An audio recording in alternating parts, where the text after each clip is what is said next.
Les véhicules doivent serrer à droite sur la chaussée et s'il y a plusieurs bandes de circulation, ils doivent circuler sur la bande de droite de manière à croiser les véhicules circulant dans l'autre sens par la droite en toute sécurité.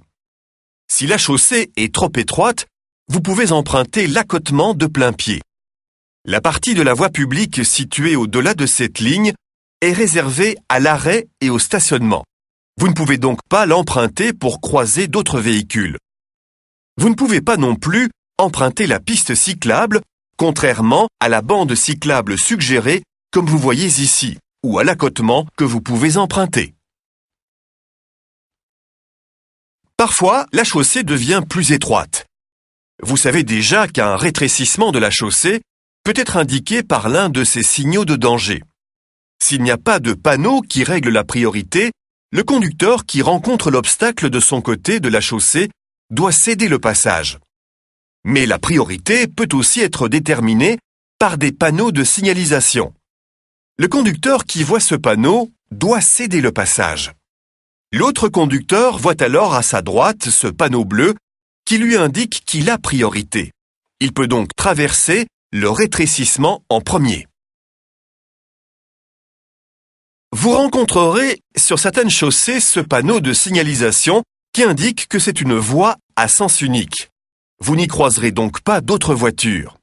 Mais attention, il est possible qu'un panneau additionnel indique que certains conducteurs, par exemple les cyclistes ou les cyclomoteurs classe A, soient autorisés à circuler dans les deux sens sur cette voie.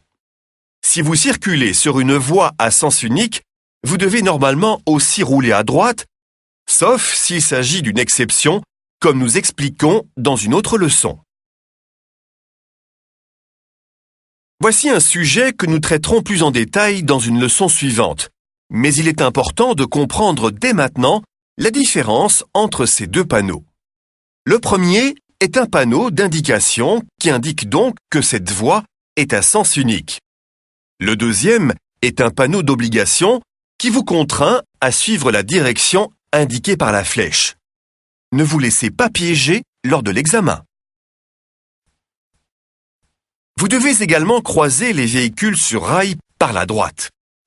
Mais vous pouvez croiser un tram par la gauche, si le croisement à droite n'est pas possible car le passage est trop étroit, s'il y a un véhicule à l'arrêt ou stationné à droite, ou s'il y a un obstacle sur la chaussée. Bien sûr, en croisant par la gauche, vous ne pouvez pas gêner ou mettre en danger les autres usagers. Il est donc important de s'assurer tout d'abord qu'aucun autre véhicule ne vienne en sens contraire. Dans les carrefours, vous devez également croiser par la droite, sauf si le carrefour est fléché de manière à ce que ce ne soit pas possible.